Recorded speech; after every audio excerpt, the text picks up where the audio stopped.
Le lendemain, Jinwoo est réveillé par un appel de sa sœur, qui lui rappelle l'heure qu'il est, car aujourd'hui, c'est l'entretien scolaire. En entendant cela, il se lève immédiatement et, en un rien de temps, arrive à l'école entièrement préparé. À tel point que Jina lui demande s'il est vraiment son frère, car elle n'est pas habituée à son apparence tellement améliorée et différente de d'habitude. Innocemment, Jinwoo répond que, bien sûr, il est son frère, sans comprendre pourquoi elle réagit ainsi. Elle lui explique qu'il ne semblait pas lui-même et qu'elle ne pensait pas qu'une personne pouvait changer autant.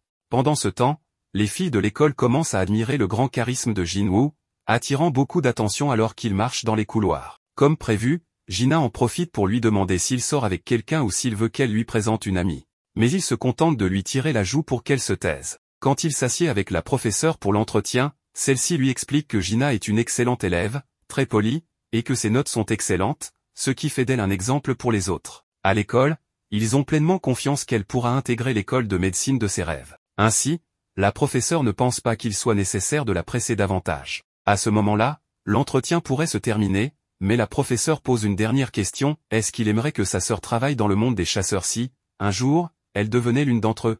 Cette question le prend par surprise, mais sans hésiter, il répond que non. La professeure lui demande pourquoi, et il lui demande une faveur, s'excusant de paraître égoïste. Plus tard, Jinwoo rencontre Han-sung, qui se souvient de lui comme du chasseur de rang qui s'occupait des portails. Jinwoo montre une photo où elle pose avec sa sœur, ce qui lui fait comprendre qu'il est le frère de Jina. Comprenant mieux ses intentions, Han-sung affirme qu'indépendamment de ce qu'il a entendu de la professeure, il n'ira pas à l'école et encore moins abandonnera son rôle de chasseur. Face à cette position, Jinwoo lui rappelle qu'en tant que chasseur de rang E, elle ne pourra pas mener une vie décente. Sa seule option serait de rejoindre une équipe d'attaque, mais son cas est particulier. Han-sung clarifie qu'il n'est pas là pour des cérémonies inutiles et coupe court à la conversation en mentionnant que Jinwoo lui-même est aussi un rang E.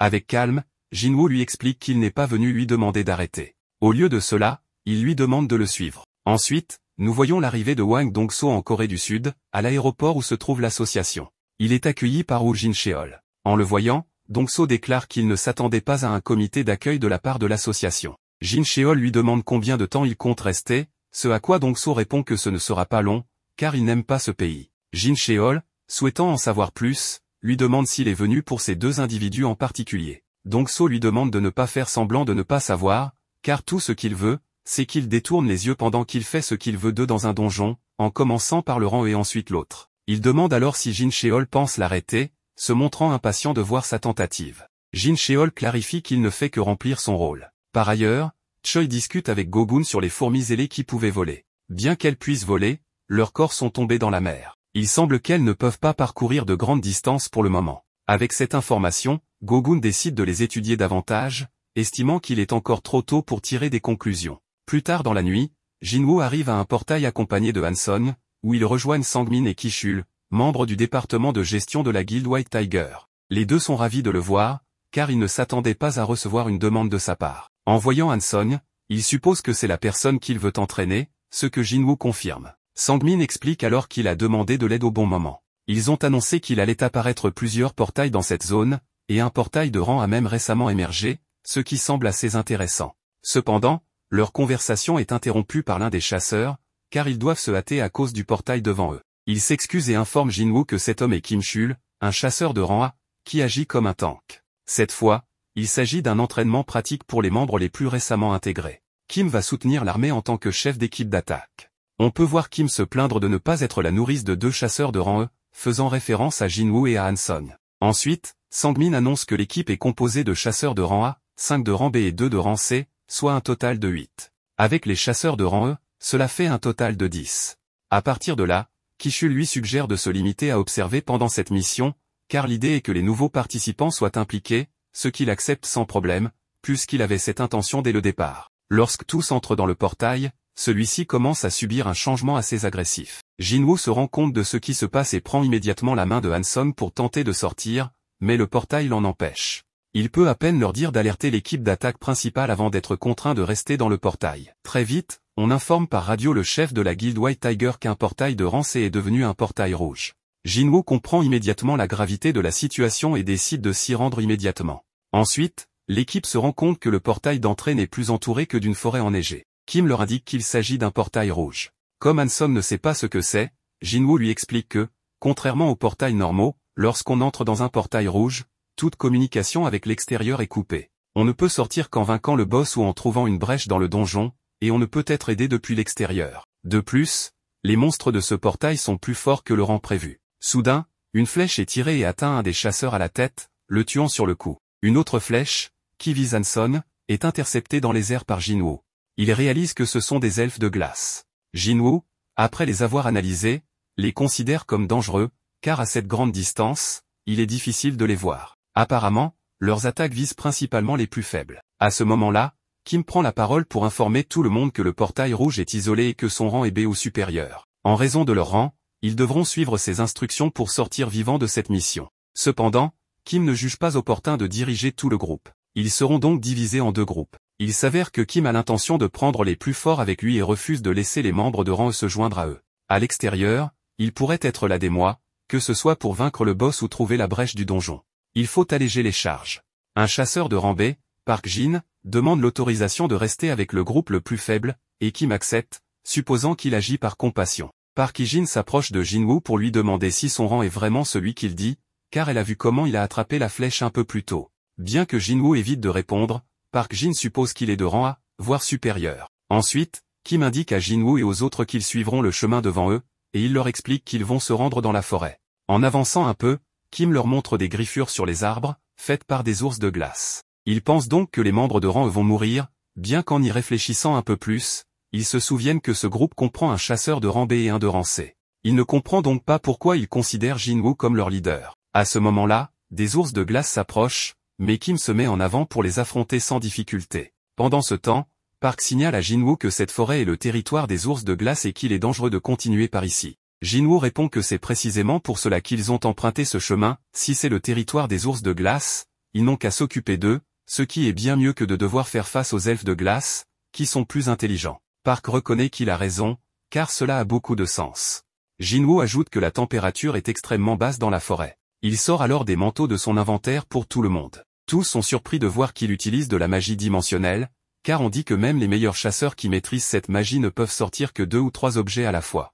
Hanson exige alors de savoir qui il est vraiment, à cause de tout ce qu'il est capable de faire. Jinwoo lui répond qu'elle est ici à cause de lui, et qu'il prendra la responsabilité de la protéger, mais uniquement si elle évite de poser des questions. Il demande la même chose aux autres, leur interdisant de lui demander quoi que ce soit. À ce moment, un immense ours de glace s'approche. La première chose que fait Jinwoo est de changer de titre pour celui d'assassin de loup, qui augmente de 40% les dégâts contre les monstres de type animal. Pendant ce temps, Baek arrive à l'entrée du portail. Compte tenu de la difficulté de celui-ci, il espère que Kim pourra sauver tout le monde. Sangmin lui fait remarquer que le chasseur Jinwoo est également présent. Bien qu'il soit de rang E, il croit qu'il a subi un second éveil, mais cela reste à confirmer. C'est alors que Dongso arrive pour les saluer. Baek lui demande ce qu'il fait dans leur zone, surtout qu'il était parti aux États-Unis. Dongso trouve étrange que ce portail leur appartienne et demande si c'est vrai. Si oui, pourquoi un chasseur d'une autre guilde, Sun Jinwoo, y est-il entré? Dongso explique qu'il souhaite le rencontrer avant qu'il ne meure dans le portail, car il a fait l'effort de venir jusqu'ici pour cela. De retour avec Jinwoo, après avoir vaincu les ours de glace de la zone, il laisse les membres de son groupe déguster leur viande dans le confort. Ensuite, il se dirige vers une grotte où ces monstres habitent en grande quantité. Devant l'entrée, il utilise la commande sur JC. De l'ombre émergent alors ces chevaliers, avec à leur tête le plus puissant d'entre eux, Ygritte. Il leur ordonne d'attaquer. Sa légion, composée d'infanterie qui se régénère rapidement et de mages, affronte les ours de glace avec brio. Jinwoo est impressionné par leur puissance, mais remarque qu'ils consomment beaucoup de mana à une vitesse alarmante. À ce moment, le chef des ours de glace sort de la grotte. Il balaie les soldats d'ombre avec une facilité déconcertante. Quelques secondes plus tard, il pousse un rugissement terrifiant qui crée une onde de choc, éliminant tout sur son passage. Jinwoo se retrouve à court de mana. Il ordonne alors à Ygritte de prendre le relais. Ygritte avance vers le chef des ours. Lorsque ce dernier attaque, Ygritte utilise son agilité exceptionnelle pour esquiver et frapper ses points vitaux avec précision. Finalement, il empêche l'ours d'effectuer une dernière attaque en lui coupant la tête. Jinwoo admire la puissance d'Ygritte et pense qu'il n'aurait eu aucune chance, si Ygritte n'avait pas lâché son épée pendant leur combat. Avec son niveau actuel, Jinwoo se considère égal à Ygritte, bien qu'en y réfléchissant, il admet qu'Ygritte est toujours plus fort que lui. Il le félicite pour son excellent travail. Pendant ce temps, Kim, confronté aux elfes de glace, voit son équipe totalement anéantie. Il n'en revient pas. Il pensait faire partie de l'élite de White Tiger, mais face à la brutalité des elfes, il perd la tête. Effrayé, il décide de fuir à toute vitesse. Le chef des elfes de glace observe sa fuite. Jinwoo n'hésite pas à faire ressurgir les ombres des ours. 3 heures plus tard, ce qui équivaut à 3 jours dans le portail, Dongso se lamente en pensant que Jinwoo est sûrement mort, et que ce voyage maudit n'a servi à rien. Avant de partir, il remarque que Jinwoo n'est pas membre de Tigre Blanc, alors pourquoi diable se trouve-t-il dans l'équipe d'assaut? Ki-chul, un peu nerveux, il explique qu'il est son ami et qu'il était intéressé par une mission de Rancé, raison pour laquelle il l'a autorisé à y participer. Dongso, furieux, l'attrape par le col et lui demande s'il pensait vraiment qu'il croirait un tel mensonge. Il sait très bien qu'il adore les nouveautés, alors il exige de savoir ce qu'il manigance. Mais Baek intervient, attrapant le bras de Dongso, et lui ordonne de le lâcher. Dongso refuse de reculer, et les deux hommes libèrent une puissante aura. Sangmin, effrayé, pense qu'ils doivent arrêter, car un combat entre deux rangs causerait une catastrophe. Ils échangent des coups de poing, provoquant une énorme explosion. Pendant ce temps, dans le portail, Kim, transi de froid, est surpris de voir plusieurs cadavres d'ours de glace. Il pense qu'il est impossible que l'autre groupe de chasseurs ait éliminé toutes ces créatures. Il en conclut que c'est l'œuvre du démon blanc et part en courant. De retour avec Dongso, on voit que l'explosion causée par leur combat a été stoppée par Jin Cheol. Il commente que, sans leur tenue, il aurait été réduit en poussière. Il informe Dongso qu'il a testé le pouvoir magique de Jinwoo il y a quelques mois et que cela n'a pas changé, Jinwoo reste un chasseur de rang E. Si son frère est mort, c'est parce qu'il a succombé face aux bêtes magiques. Dongso répond que c'est un mensonge et suppose que le fils du PDG de Yujin Construction a peut-être tué son frère, et que ce voyage n'était qu'une excuse pour éliminer quelqu'un. Mais Dongso reçoit un message lui ordonnant de retourner aux États-Unis. À contre-cœur, il se retire. Dans le portail, Kim, furieux, observe le groupe de Jinwoo. Il se demande comment des gens aussi pathétiques peuvent encore être en vie, d'autant qu'ils ont des vêtements chauds et des couvertures. Il s'approche en criant que l'équipe d'assaut a été décimée à cause du manque de nourriture et d'équipement, alors que Jinwoo et son groupe se sont cachés avec tout ce qu'il leur fallait. Il suppose que tout cela est la faute de Park Hee-jin, qui a peut-être rejoint l'équipe pour cette raison. En dégainant son épée, il leur donne une seconde pour révéler le responsable. Cependant, Jinwoo, d'un coup puissant, l'envoie valser. Il lui dit que c'est lui qui a causé la mort de ses camarades et qu'en plus, il leur a apporté des ennuis. Il hurle à ses compagnons de se tenir prêts, car il sent une présence forte. Les membres de son groupe sont terrorisés en voyant apparaître des elfes de glace. Le chef des elfes déclare que, parmi tous ces déchets, quelqu'un est fort. Jinwoo comprend ces mots, et le chef des elfes lui demande comment il peut comprendre leur langue. Jinwoo suppose que c'est grâce au système. Profitant de cette communication, le chef des elfes lui propose un duel, ayant remarqué qu'il y avait parmi les humains un combattant digne d'intérêt. Cependant, Jinwoo décapite l'ennemi en un instant, puis attaque le chef des elfes. Ce dernier bloque l'attaque et lui fait remarquer qu'il n'est clairement pas humain. Voyant que Jinwoo ne comprend pas, il réalise que Jinwoo lui-même ignore ce qu'il est. Le chef lui révèle qu'ils entendent constamment une voix dans leur tête leur ordonnant de tuer les humains, mais en sa présence, cette voix est silencieuse. Jinwoo suppose que cela pourrait être lié à un système similaire au sien, se demandant si c'est parce qu'il est un joueur. Le chef des elfes lui propose de lui laisser la vie sauve à condition qu'il lui livre les humains derrière lui. Jinwoo lui demande alors qui il est et pourquoi il combat les humains. Alors que le chef tente de se présenter, une distorsion affecte son corps, et il répète ses paroles précédentes, laissant Jinwoo stupéfait, se demandant ce qui provoque ce phénomène étrange. Jinwoo refuse l'offre, et le chef des elfes lui demande s'il en est sûr, vu qu'il est en infériorité numérique. Mais Jinwoo sourit simplement et invoque son gigantesque armée d'ombre. La bataille commence, se transformant rapidement en un bain de sang. Park Hee-jin et les autres tentent de fuir, car cette guerre les dépasse totalement. Jinwoo les couvre tout en réfléchissant à la puissance impressionnante des elfes de glace, car son mana s'épuise rapidement. Les elfes éliminent ces ombres à une vitesse alarmante, et le chef des elfes se révèle être plus fort que Jinwoo lui-même.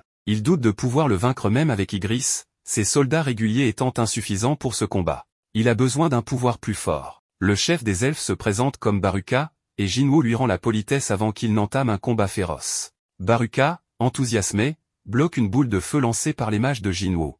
À ce moment-là, Ki-chul, furieux, sort son épée, mais il est intercepté par Baruka. Alors que Baruka s'apprête à frapper, une nouvelle ombre surgit devant lui, Jinwoo a ordonné à Ygritte d'intervenir. Après avoir neutralisé l'attaque de Baruka, Ygritte tue Kim et Jinwoo le transforme en un nouveau soldat nommé Iron. Iron provoque Baruka, mais ce dernier esquive tous ses assauts. Pendant ce temps, les spectatrices observent, fascinées par cette bataille sans précédent. Baruka, ennuyé, les invite tous à l'attaquer en même temps. Jinwoo, Iron et Ygritte s'attaquent ensemble, mais malgré les provocations d'Iron, Baruka parvient à éviter les coups critiques. Jinwoo admet que Baruka est très puissant, bien plus que ses soldats. En se retournant, Baruka voit que tous ses hommes ont été tués. Fou de rage, il attaque Jinwoo, qui, à ce moment-là, laisse tomber sa dague. Baruka, pensant que Jinwoo est désarmé, baisse sa garde, mais Jinwoo utilise son pouvoir de roi pour contrôler la dague à distance. Bien que Baruka réussisse à bloquer l'attaque, son arme se brise. Jinwoo en profite pour ordonner à Iron de le capturer, permettant au mage de l'attaquer. Malgré tout, Baruka reste debout et promet de tuer tout le monde. Jinwoo surgit de nulle part et le poignarde, affirmant que la bataille est déjà décidée. Avec un coup de marteau final, Iron achève Baruka. Jinwoo gagne plusieurs niveaux. Iron, cependant, continue de frapper le cadavre de Baruka jusqu'à ce que Jinwoo lui ordonne de s'arrêter. Iron, un peu naïf, commence alors à célébrer leur victoire. Jinwoo rejoint les autres et leur annonce que tout est terminé. Le portail pour sortir s'ouvre, mais avant de partir, Jinwoo tente d'extraire l'ombre de Baruka. De l'autre côté du portail, près de 7 heures se sont écoulées. Baek refuse de partir, car ses membres sont toujours coincés à l'intérieur. Cependant, il est surpris de voir le portail devenir bleu, espérant que Jinwoo a réussi. Mais seul Park Hee-jin et un autre individu sans importance en sortent. Baek leur demande ce qu'il est arrivé au reste de l'équipe, mais ils n'ont pas de réponse. Ensuite, seuls Jinwoo et une femme sortent du portail, qui disparaît derrière eux. Baek, choqué, demande ce qu'il est arrivé à Kim et ne peut croire que seul des chasseurs de Baran aient survécu. Il se demande ce qui a bien pu se passer à l'intérieur. Jinwoo décide de partir, mais Baek le retient et lui demande de parler avec lui. Jinwoo, visiblement fatigué, répond qu'il peut poser ses questions directement au guild. Baek insiste, cette fois sur un ton plus autoritaire, rappelant que 6 membres de son équipe ont disparu. Jinwoo, calme et froid, rétorque qu'il a sauvé 2 de ses membres et que, en tant que responsable, Baek devrait d'abord le remercier. Baek, réalisant son erreur, se calme et s'excuse. Plus tard, il interroge Park Hee-jin sur l'attitude de Jinwoo, qui semblait très énervé après avoir vaincu le boss. Park Hee-jin répond qu'elle ne sait pas pourquoi il est de si mauvaise humeur. Baek déclare qu'il faut absolument convaincre Jinwoo de rejoindre leur guilde, confirmant que Sangmin ne s'est pas trompé sur son potentiel. Un peu plus tard, Jinwoo raccompagne la femme chez elle. Avant de partir, elle le remercie, ce qui le laisse légèrement surpris. En rentrant chez lui, il regarde la dague de Baruka et se remémore les 3 échecs qu'il a eus en tentant d'extraire l'ombre de Baruka. Frustré, il se plaint d'avoir travaillé toute la journée sans rien obtenir. Il se console en se souvenant qu'il a tout de même gagné Iron. Le lendemain matin, Jinwoo arrive chez Jinwoo, qui lui annonce qu'avant de se rendre à un portail, ils doivent aller chercher quelqu'un. En arrivant, il récupère une jeune fille qui salue Jinwoo chaleureusement, ce qui pousse Jinwoo à penser qu'ils ont passé la nuit ensemble. Jinwoo, confus et gêné, fait remarquer qu'elle est mineure. Jinwoo lui demande quel est le problème, mais Jinwoo préfère éviter d'insister et décide de ne plus poser de questions. Ils continuent alors leur chemin. Dans le donjon, on voit Jinwoo stupéfait devant la facilité avec laquelle Jinwoo élimine tous les monstres. Jinwoo lui demande ce que sont ces créatures, et Jinwoo, se rappelant qu'il n'a jamais montré cette capacité, lui explique qu'il s'agit de l'une de ses nombreuses compétences. Une fois les monstres éliminés, Jinwoo ordonne aux ombres de récolter les minerais, ce qui fait sentir Jinwoo inutile. Il lui demande au moins de lui laisser collecter les gemmes magiques. Pauvre Jinwoo. Pendant ce temps, un mystérieux guerrier aux cheveux longs parle à des étrangers en leur expliquant de son mieux qu'il est humain et qu'il souhaite retourner chez lui, en Corée. De leur côté, Jinwoo et Jinwoo célèbrent après avoir accompli 19 missions. Jinwoo confie qu'il prévoit de passer l'examen écrit de l'association des chasseurs pour obtenir une licence de maître de guilde. Il compte l'utiliser comme levier de négociation avec son père. Il demande ensuite à Jinwoo quels sont ses plans. Ce dernier répond simplement qu'il risque d'être injoignable un moment car il a un endroit à visiter. Jinwoo, visiblement contrarié, pense qu'il dérange Jinwoo et lui dit qu'il pourrait arrêter de l'embêter s'il le souhaite. Déjà ivre, Jinwoo avoue à Jinwoo qu'il a un frère aîné avec qui il a 10 ans d'écart, mais leur relation est distante. Comparé à son frère, Jinwoo l'a sauvé et a accepté sa demande. Enivré, Jinwoo exprime qu'il aimerait que Jinwoo soit son frère. Touché, Jinwoo lui sert un verre et lui promet qu'à partir de maintenant, Jinwoo sera son frère cadet. Jinwoo, ému, est ravi. Dans une autre scène, l'homme aux cheveux longs est emprisonné. Il affirme être un chasseur étranger coincé dans une dimension. Il ne parle pas anglais et est en attente d'un interrogatoire mené par Wang Dong-so, un chasseur de rang S résident à Washington. L'homme explique qu'il a été pris au piège dans une porte dimensionnelle avant d'atterrir aux États-Unis. Il s'appelle Sung Yi-luan. De son côté, Jinwoo informe sa sœur qu'il part pour une semaine. Il se retrouve ensuite dans l'outre-monde, devant la porte laissée après sa victoire contre Cerbère. Une mission s'affiche immédiatement, l'informant que le château des démons est infesté et qu'il doit récolter 10 000 âmes démoniaques. Déterminé, Jinwoo prépare son élixir de vie, invoque sa nouvelle dague, et part affronter les démons. Pendant ce temps, Jinwoo négocie avec son père et exprime son désaccord sur le plan de son frère aîné d'intégrer un étranger comme chef de guilde. Son père souligne que Jinwoo est mystérieux, ayant survécu à des événements périlleux comme le double donjon, la mort du superviseur de l'association, le décès du frère de Wang Dong-suk, et le portail rouge. Il a participé à toutes les incursions, en sortant indemne. Jin-Woo déclare qu'il ne se soucie pas des moyens utilisés par Jin-Woo et souhaite seulement devenir maître de guilde. Son père accepte mais pose une condition, convaincre Jin-Woo de rejoindre leur guilde avant qu'il ne soit recruté par Tigre Blanc. De retour dans l'Outre-Monde, Jin-Woo a vaincu de nombreux démons, mais il est frustré de ne pas pouvoir extraire leurs ombres. Il reçoit une autorisation pour accéder au niveau supérieur via un portail dédié. Face à la grandeur de la cité, il invoque le chef des ours de glace, qu'il baptise Tank, et l'utilise comme monture. Alors que Jin-Woo commence à progresser, il élimine tous les monstres sur son chemin. D'un autre côté, Hein pratique la natation tout en se remémorant comment son maître de guilde lui avait interdit de révéler des informations sur les fourmis ailées de l'île Jeju. En effet, l'association des chasseurs leur avait ordonné de garder le silence pour éviter de semer la panique parmi la population. En tant que guilde la plus puissante de Corée, ils avaient la responsabilité de gérer cette situation. Revenons à Jin-Woo, qui continue de massacrer les démons, tout en pensant qu'il s'agit d'une véritable course contre la montre. Lorsqu'il a vaincu Cerbère et obtenu la clé, il s'attendait à affronter des monstres de rang S en entrant dans ce lieu. Cependant, les monstres se sont révélés plus faibles que prévu, bien que leur nombre soit impressionnant. Jin-Woo, déterminé à tenir sa promesse envers sa sœur, sait qu'il doit tous les vaincre rapidement. Il se demande également jusqu'à quel point il pourra devenir puissant une fois qu'il atteindra le sommet de la tour. Après avoir collecté les 10 000 âmes démoniaques, il est temps pour lui de faire face au seigneur des étages inférieurs, Vulcano l'Avaricieux. En voyant le nom de ce dernier apparaître en rouge, Jin-Woo devine qu'il s'agit d'un adversaire redoutable. Dans une autre scène, Sang-min et sa collègue cherchent Jin-Woo, mais évidemment, ils ne le trouvent nulle part. Pendant ce temps, Jin-Woo se prépare à affronter un puissant monstre. Il ordonne à ses soldats d'éliminer tous les autres monstres sans toucher au chef. Une bataille féroce éclate, et Jin-Woo réfléchit à l'impact de sa montée en intelligence, le nombre de ses soldats et sa puissance magique ont considérablement augmenté. Il se demande combien de temps Vulcano restera inactif. Soudain, le monstre disparaît et lance une attaque puissante contre Ygritte et les autres. Jin-Woo riposte rapidement, mais Vulcano se relève comme si de rien n'était et contre-attaque violemment. Jin-Woo ordonne à Acier de lui remettre son bouclier et se défend des assauts. Il est surpris par l'agilité de Vulcano malgré sa taille imposante. Jin-Woo attend le moment parfait pour riposter, mais Vulcano réagit rapidement. Alors que le monstre s'apprête à porter un coup dévastateur, Jin-Woo utilise sa compétence de la main du souverain, récemment améliorée, pour dévier l'attaque. Il est choqué de constater que le monstre semble capable de lire ses mouvements.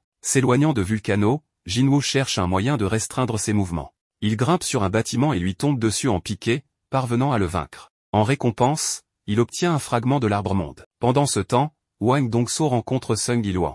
Il trouve incroyable qu'une bête magique puisse parler. Tout le monde pense que Sung Il-hwan est une bête magique déguisée en humain. Ce dernier insiste qu'il n'en est pas une, mais Hwang Dong-so l'interrompt en lui ordonnant de se taire, car il est celui qui pose les questions. Agacé par cette tâche qu'on lui a imposée, Hwang Dong-so écoute Sung Il-hwan, qui lui demande combien l'humanité sait réellement sur les portes dimensionnelles et les bêtes magiques. Il révèle alors que les donjons, les bêtes magiques et les portes dimensionnelles ne sont que des prémonitions. Car la pire de toutes les forces catastrophiques s'est enfin éveillée, et son objectif est d'empêcher un désastre de se produire. Hwang Dong-so ordonne à Il-hwan d'arrêter de dire des bêtises, car désormais, le monde regorge de chasseurs. Cependant, Il-hwan lui répond que même en réunissant tous les chasseurs du monde, il serait impuissant face à une force aussi gigantesque que celle qui approche. Il ajoute qu'il semble que Hwang Dong-so possède lui-même une certaine force. Exaspéré par cette bête magique bavarde, Hwang Dong-so consulte ses informations et remarque qu'il a une épouse et 2 enfants. En souriant au nom des enfants, il demande à Il-hwan s'il se souvient encore du prénom de son fils. Celui-ci répond que son fils s'appelle Jin-Woo, mais, sérieux, lui demande pourquoi il dégage une aura meurtrière. Hwang Dong-so réplique qu'il n'a pas à lui dire quoi que ce soit, mais finit par révéler que son fils est déjà mort. Il ajoute que s'il a un dernier message à lui transmettre, il ferait mieux de lui dire directement en enfer. Pendant ce temps, Jin-Woo continue de progresser, battant chef démon après chef démon, et augmentant son niveau au passage. À l'extérieur, une grande explosion semble avoir eu lieu en ville. Les habitants se sentent chanceux, car lorsque 2 chasseurs de rang s'affrontent, cela provoque généralement un désastre. Heureusement, Hwang Dong-so a été vaincu en un instant, évitant ainsi que le désastre ne s'étende davantage. De son côté, Jin-Woo atteint le 75e étage de la tour, bien qu'il ait épuisé ses provisions. Cela dit, les récompenses ont été nombreuses, il a obtenu de précieux objets des monstres qu'il a vaincus, ainsi qu'une mystérieuse boîte contenant une clé énigmatique dont la fonction reste inconnue. L'objectif principal de son voyage est de rassembler les matériaux nécessaires pour fabriquer l'élixir de vie. Il a déjà obtenu le fragment de l'arbre-monde en battant Vulcano au 50e étage et l'eau de la forêt des échos après avoir éliminé le guide des âmes, Métus, au 75e étage. Désormais, il ne lui manque qu'un seul ingrédient pour compléter l'élixir. Il promet de revenir bientôt dans cette tour pour poursuivre sa quête.